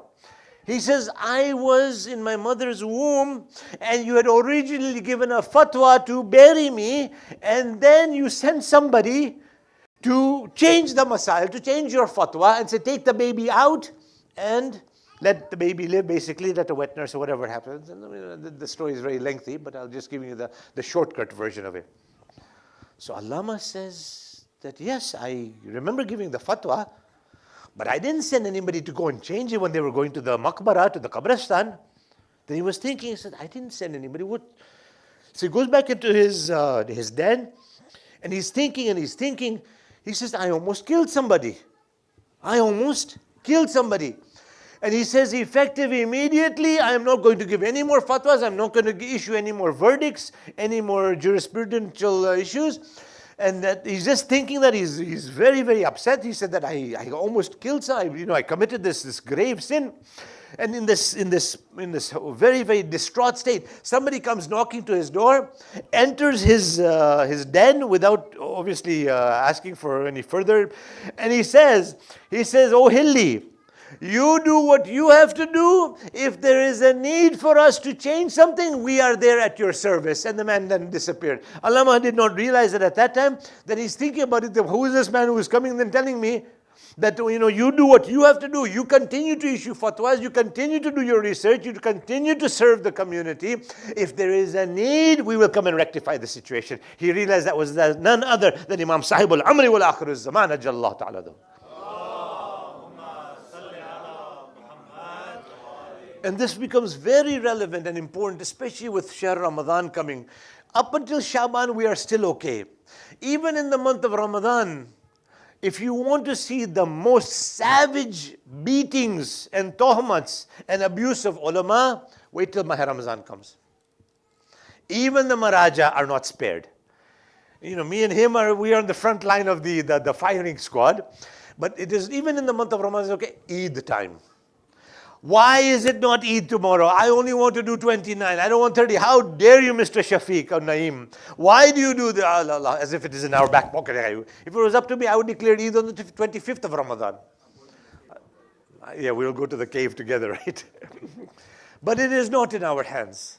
There are masail of the ulama. And so people say, well, why does that ulama allow? Why does that alim allow it? Even today people have come to me and say, well, why does that alim allow, predetermined dates? That, you know when the moon will be, One thing is the ru'yat al-hilal. You have to see it. And I will give you one example. Just two very quick examples because I've promised myself by 8:45 I will end it, inshallah. So two very quick examples. There was an alim who was on his deathbed. Now, Sayyid, you remember our discussion, right? When somebody's on their deathbed, Sayyid Azim is not allowed to answer this question. What is one of the wajibats when somebody's dying? I would love to have a discussion, but I'm not going to do this. It is wajib on you to face them towards Qibla in such a way that if they rise, they are facing Qibla. So if I was on my deathbed here, for example, you would have to turn me in such a way that my head is there, my feet are facing Qibla, that if I stand up, I would be facing Qibla. When you are burying somebody, the masail is different. Please don't confuse the two. Their chest has to be facing Qibla and they'll be on their right side. I was waiting for somebody, but I think everybody's tired. Okay. So this alim was on his deathbed. His son puts him towards Qibla. With great struggle, he moves himself away from Qibla. His son puts him back towards Qibla. He moves himself away from Qibla. Finally, the son gets very upset. Baba, aap kya kar rahe ho? What are you doing, Baba? It is you're on your final stages. It is wajib on me to do that. The alim replies very beautifully. He says, "Beta, my son, my darling, you do what you have to do. I will do what I have to do. I am in this last phase of my life. My urine is coming out. For me to face Qibla while urinating is haram. For you to make me face Qibla, it is wajib on you. You do what you have to do. I do what I have to do. Salawat ala Muhammad wa ala Muhammad."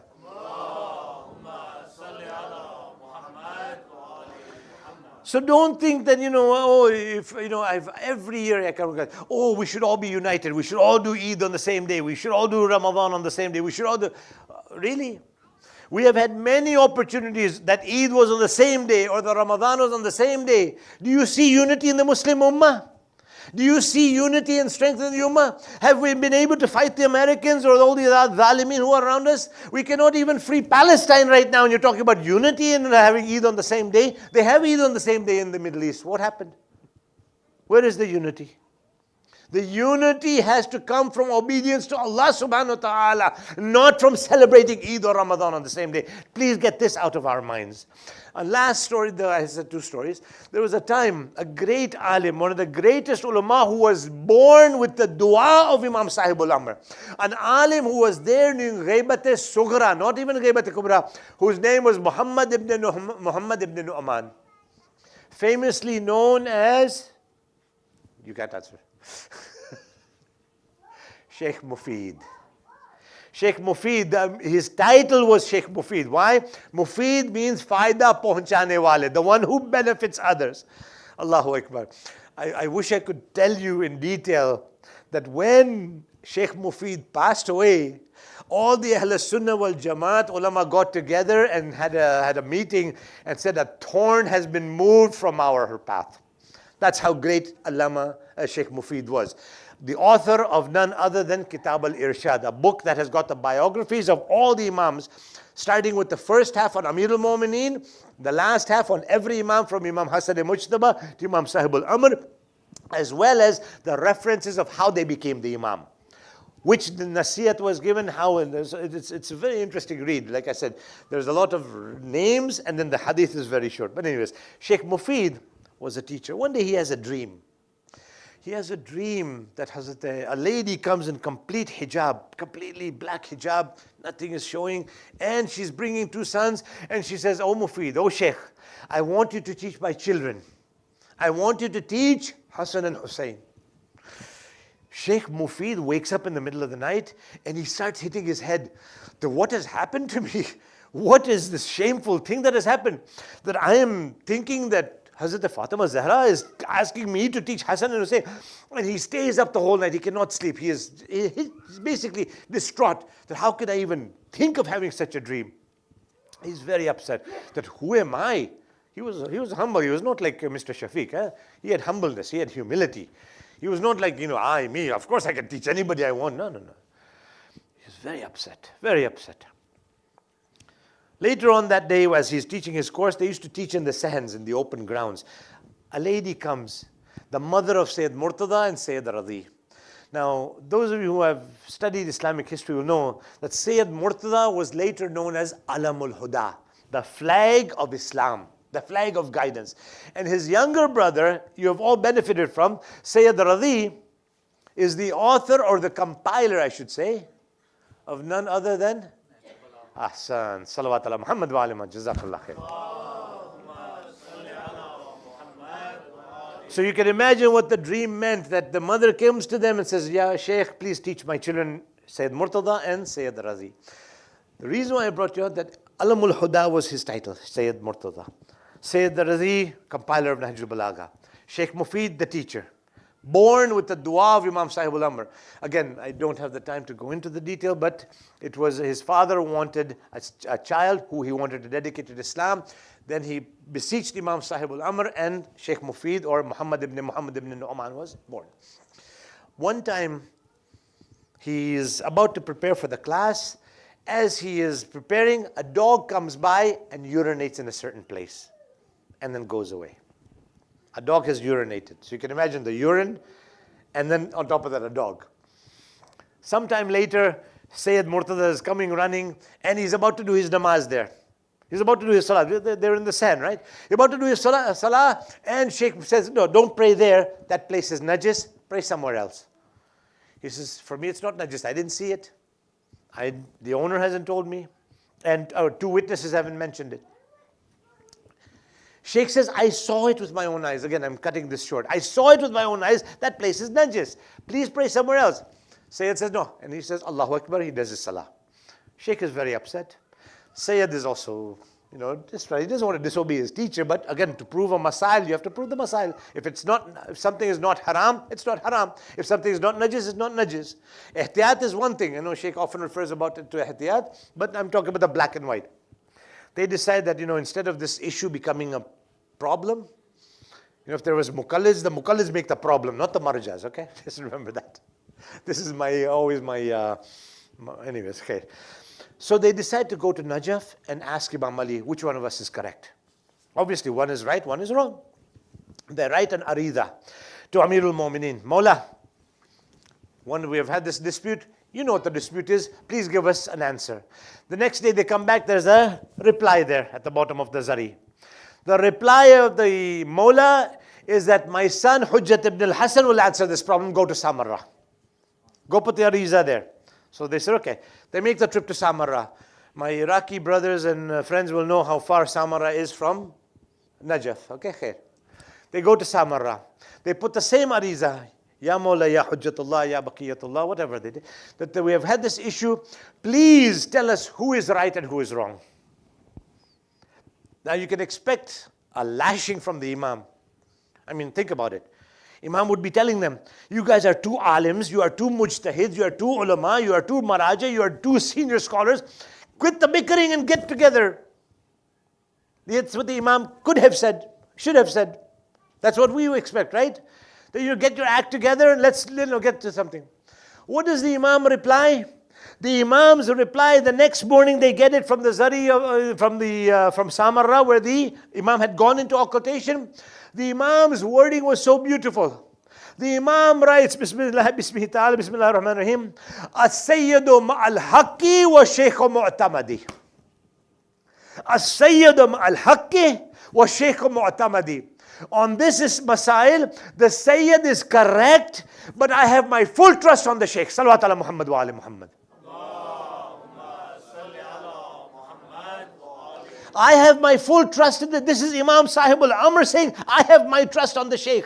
The Sayyid is correct. He didn't say the Shaykh was wrong. He didn't say that he didn't say get together and all that. So remember one thing, that this whole episode of me taking you through this is to remind you and myself first, that when it comes to the maraja, and if there is a slight disagreement, remember what the Imam guided us. Let them do their ijtihad, let them do their research, let them do their tahqiq, let them do the work. Our job is to do the taqleed. What I wanted to end with in this is 4 or 5 very quick responsibilities that we have got, which I mentioned at the beginning of today's discussion while the Imam is in occultation. First and foremost, to remember the Imam is our foremost duty every single day. If you wake up in the morning, Assalamu alayka ya hujjatallahi fi ardi. And when you go to sleep, say fi aman Allah to the Imam. Say Khudafiz to the Imam, number 1. Number 2, pray for the safety of the Imam. When we are, today, after what has been transpiring with the rebels and the rioters in Iran, not a day has gone by that I have not prayed for the people of Iran, prayed for the wali faqih, prayed for the ulama, the maraja, prayed for the harams, because number of harams were desecrated during this time. So imagine, one of the reasons why Allah subhanahu wa ta'ala has put Imam Sahib al-Amr in occultation is because of the dangers around him. One time I had seen a website of one of the, this ISIS or Daesh or these guys who were there. What they did was, you've seen the bullet, what is it called, the target. They had a photo of Sayyid Khamenei, and they had this target as if, we want to kill him. And, you've been hearing for months and months and years, we're going to get him. We're going to get the Supreme Leader. We want to kill him. Baba, have you realized, my sisters and brothers, if they are ready to kill Naib Imam, what would they do to the Imam? If they're ready to kill Naib Imam, the representative of the Imam, imagine what these people would do to the Imam himself. They're waiting for him. We're waiting for him in a different way. Pray for the Imam's safety. That is why Allah has put him in occultation. I always often tell my children, if there are 3 people in your family, when you sit down for dinner or breakfast or lunch or whatever you do, and nowadays very few people have dinners and lunches together, keep an extra. If there's 3 of you, put 4 plates down. If there's 4 of you, put 5 plates down. Make a niyat that this is for Imam Sahib al-Amr. Inshallah, he will join you. Maybe not now, but after the Then what you have to remember is, write an arida, keep in touch with the Imam, sit down and write a letter to the Imam, sit down and express. We have been told that even when we want to go to the Bargah Ilahi, when we want to go to the doorstep of Allah, do a kunut, ask for your dua. Rabbana atina fi dunya hasana, wa fil akhirati hasana, wa qina adhaban nar. Ask Allah. When you go knocking, then the answer will come. When you write to the Imam, then the Imam knows that you're keeping that relation with him. A very beautiful statement was given by Ayatollah Al-Uzma Marhum Safi Gul Paygani, one of the greatest experts on Imam Sahib al-Amr, who wrote an encyclopedia called Muntakhab al-Athar fi Imam Thani Ashar. An encyclopedia that has actually been translated into Urdu, and now it's also available in English as well. Who also wrote discussions concerning Al-Mahdi, which has been translated in English. Ayatollah Safi mentions that the first person to become happy when you do a good deed, when a Shia does a good deed, the first person or the first one to become happy is none other than Imam Zamana. And the first person to become upset when we do a bad deed, the first one to become upset, I will be upset afterwards when I do a bad deed. The first one to be upset is Imam Sahib al-Amr. The Imam becomes sad when Shafiq commits a sin. When Shafiq disobeys Allah subhanahu wa ta'ala, that is where the Imam becomes sad. The Imam is happy when we are doing our good deeds. Then we are told that one of the other responsibilities that I wanted to mention, and especially to my youngsters, I will close with this. I know I've taken an extra 10 minutes, please do forgive me. My youngsters, Du'a Ahad. In Mifatihul Jinan. This is probably the most important thing I will say tonight, inshallah. In Mifatih al-Jinan, Shaykh Abbas Qummi narrates from Imam Jafar al-Sadiq alayhi salam about Du'a Ahad. He says that anybody who wants to be in the army of Imam Zamana, in the army of Imam Sahib al-Amr, let them recite, my sisters, you listen as well carefully, let them recite Du'a Ahad 40 days consecutively. After, listen carefully to the conditions, after Salatul Fajr, before the sun rises. Salat cannot be qada. I've had people come after 25 days, they've done Salatul Du'a Ahad, and then they miss their Salatul Fajr. You don't start from 26, you start from 0. And I'll tell you one secret, my sisters and brothers. Only those who deserve to be with the Imam will be able to finish 40. If you start tomorrow, inshallah, if you start tomorrow, by the end of Shahr Ramadan, you will have completed your 40. Plus a few extra bonuses. A challenge give to yourself, my sisters and brothers. I request you as a brother. You do it. Only those who deserve to be with the Imam will be able to finish this. If you don't deserve it, you will not be with the Imam. So put a challenge to yourself, and I'm sure every one of you sitting here will be able to do it. Imam says, if you have died before the dhuhr of the Imam, the angel will come to you in your grave. This is how the guarantee works. The angel will come and wake you up and give you your life again. The Imam for whom you were waiting has come. Do you want to rest here, or do you want to help your Imam? You will have the choice to get up from your grave and go help Imam Sahibul Amr. Imam says this is the guarantee of dua. Plus there are various thawab, thousands of darajahs, you get elevated and all that. There are two versions of dua ahad. One is a short version, Allahumma balligh mawlaya sahibul zaman. Very short version, it'll take you 2 or 3 minutes. One is Allahumma rabb al-nur al-azim, wa rabb al-kursi al-rafi, wa rabb al-bahr al-masjur, wa munzil al-tawrat wal-injil wal-zabur. It's a slightly longer one. It may take you maybe 10 minutes.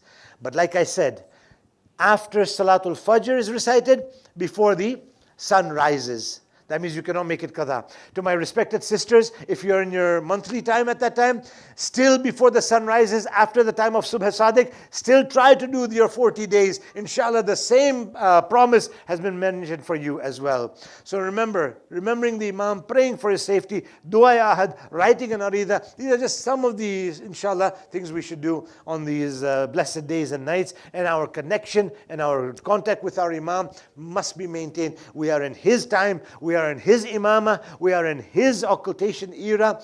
The thawab and the maqam, inshallah, Shaykh, again, I don't mean to put words in your mouth. Next week, if you can just tell them what is the darajah and the status of those who are in the era of occultation, that the Prophet has been quoted as saying that the mountain will move from its place before Iman moves from the true believers of Imam al-Zamana, who will not have seen the Imam, who will not have seen Rasulullah, but yet they believe in him, and that is what yu'minuna bil ghaib is all about, inshallah, bi'idhnillah. Again, not to put words in your mouth or give you any other directives, inshallah. I'm not one to do that. I'm your slave and your servant, inshallah. I pray that Allah will, inshallah, make us all amongst the ashab of the Imam. We ask Allah Ta'ala to accept our amal, our deeds and our ibadat, inshallah, during these blessed days and nights of Sha'ban. And we ask Allah Subhanahu wa Ta'ala to forgive our sins and our shortcomings and to give us the strength to remain away from sins. If we can please recite 5 times together, Amma Yajibu, for those who are ill, for Allah Ta'ala to give them shifa, for our hajat to be accepted, for the hifazat of Imam Sahibul Amr, as we regularly do, inshallah, and for the safety and the security of those who are suffering in so many parts of the world, in Gaza, in Iraq, in Pakistan, in Afghanistan, in Kashmir, in Bahrain, in the Uyghurs, in Myanmar, in Iran under the sanctions, and Lebanon, what has been happening there to the Shias in Syria, in Yemen, Nigeria, all of them for their safety altogether. Bismillah.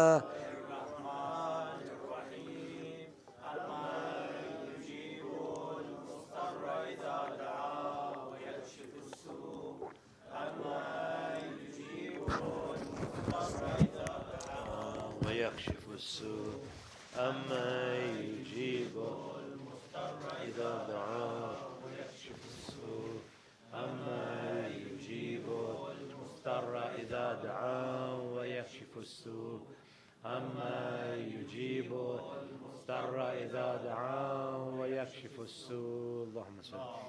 If we can recite one Surah Fatiha for all the marhumin who are no longer with us, that is preceded by one salawat upon Muhammad and Ali Muhammad. Allahumma salli ala Muhammad wa ali Muhammad. Bismillah ar-Rahman ar-Rahim. Alhamdulillah Rabbil Alameen. Ar-Rahman ar-Rahim. Maliki yawmiddin. Iyyaka na'budu wa iyyaka nasta'in. Ihdina as-sirata al-mustaqim. Siratal ladzina an'amta 'alayhim ghayril maghdubi 'alayhim waladdallin. Jazakallah.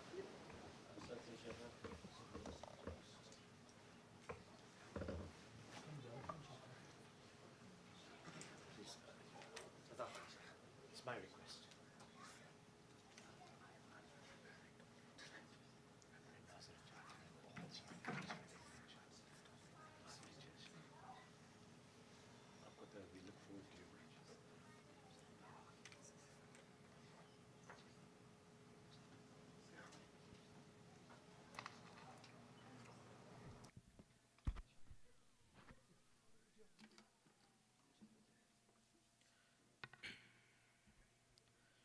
بسم الله الرحمن الرحيم. اللهم صل على محمد وآل محمد.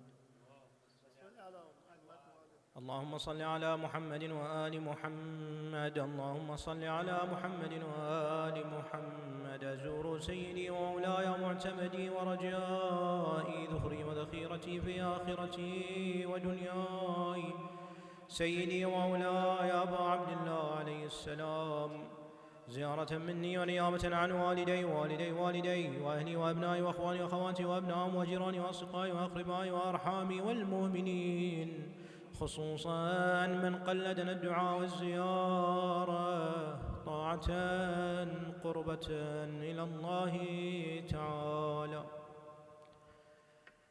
السلام عليك يا وارث آدم صفوة الله، السلام عليك يا وارث نوح النبي الله، السلام عليك يا وارث إبراهيم خليل الله، السلام عليك يا وارث موسى كليم الله، السلام عليك يا وارث عيسى روح الله، السلام عليك يا وارث محمد حبيب الله صلى الله عليه وآله، السلام عليك يا وارث علي أمير المؤمنين ولي الله، السلام عليك يا ابن محمد المصطفى، السلام عليك يا ابن علي المرتضى، السلام عليك يا ابن فاطمة الزهراء، السلام عليك يا ابن خديجة الكبرى، السلام عليك يا ثار الله وابن ثاره والوتر الموتور، أشهد أنك قد أقمت الصلاة وآتيت الزكاة وأمرت بالمعروف ونهيت عن المنكر وأطعت الله ورسوله حتى أتاك اليقين، فلعن الله أمة قتلتك، ولعن الله أمة ظلمتك، ولعن الله أمة سمعت بذلك فرضيت به.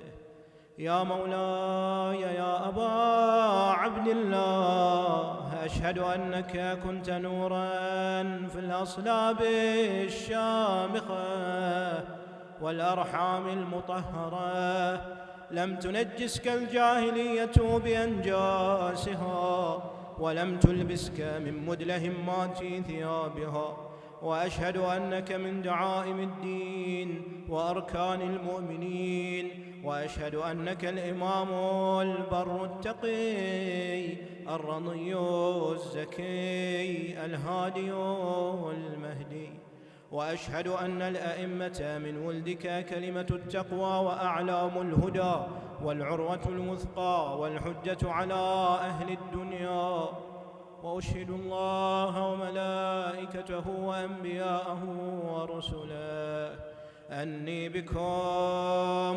مؤمن وبإيابكم موقن بشرائع ديني وخواتيم عملي، وقلبي لقلبكم سلم وأمري لأمركم متبع، صلوات الله عليكم وعلى أرواحكم وعلى أجسادكم وعلى أجسامكم وعلى شاهدكم وعلى غائبكم وعلى ظاهركم وعلى باطنكم. زيارة علينا.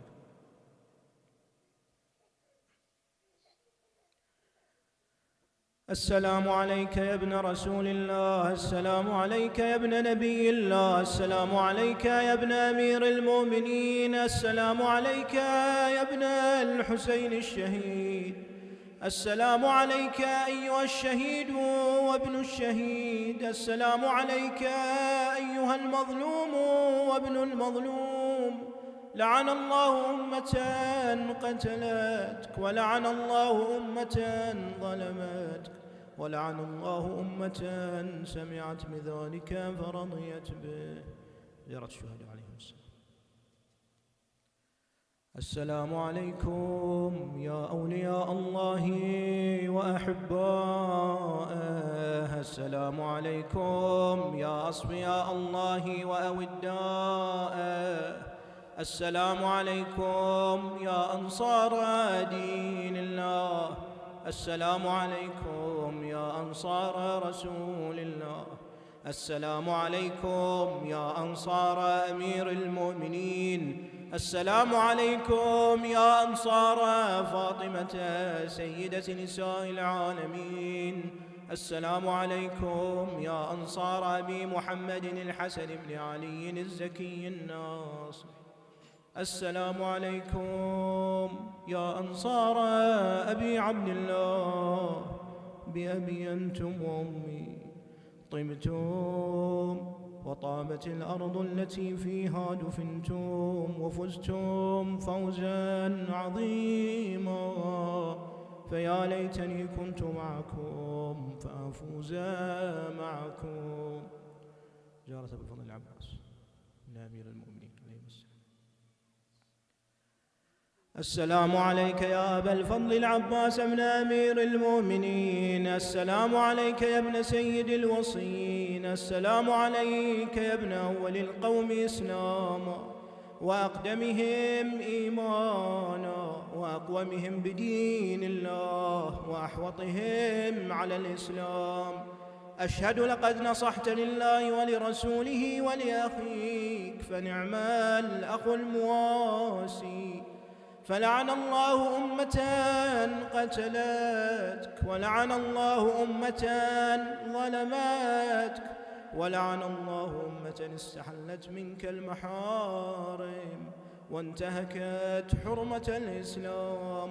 فنعم الصابر المجاهد المحامي الناصر، والأخ الدافع عن أخيه، المجيب إلى طاعة ربه، الراغب فيما زهد فيه غيره من الثواب الجزيل والثناء الجميل. وألحقك الله بدرجة آبائك في جنات النعيم. السلام عليك يا أبا عبد الله وعلى الأرواح التي حلت بفنائك. عليكم مني جميعا سلام الله أبدا ما بقيت وبقي الليل والنهار، ولا جعله الله آخر العهد مني لزيارتكم. السلام على وعلى علي وعلى أصحاب الحسين وعلى أولاد الحسين جميعا ورحمة الله وبركاته. السلام عليك يا أبا عبد الله وعلى جدك المصطفى وأبيك المرتضى وأمك الزهراء وأخيك المجتبى وأبنائك المعصومين التسعة النجباء، علي السجاد محمد الباقر وجعفر الصادق وموسى الكاظم وعلي الرضا ومحمد الجواد وعلي الهادي والحسن العسكري والحجة القائم المنتظر المهدي. السلام عليك يا سيدي يا صاحب الزمان. السلام عليك يا إمامنا إمام الإنس والجان. السلام عليك وعلى آبائك الطاهرين ورحمة الله وبركاته. اللهم كن لوليك الحجة ابن الحسن صلواتك عليه وعلى آبائه في هذه الساعة وفي كل ساعة وليا وحافظا وقائدا وناصرا ودليلا وعينا، حتى تسكنه أرضك طوعا وتمتعه فيها طويلا برحمتك يا أرحم الراحمين. وصلى اللهم على محمد وآله الطاهرين. رحم الله من قرأ الفاتحة إلى أرواح موتانا وموتاكم وموتى المؤمنين ولقضاء الحوائج وتعجيل الفرج وشفاء المرضى. تسبقها الصلاة على محمد وآل محمد.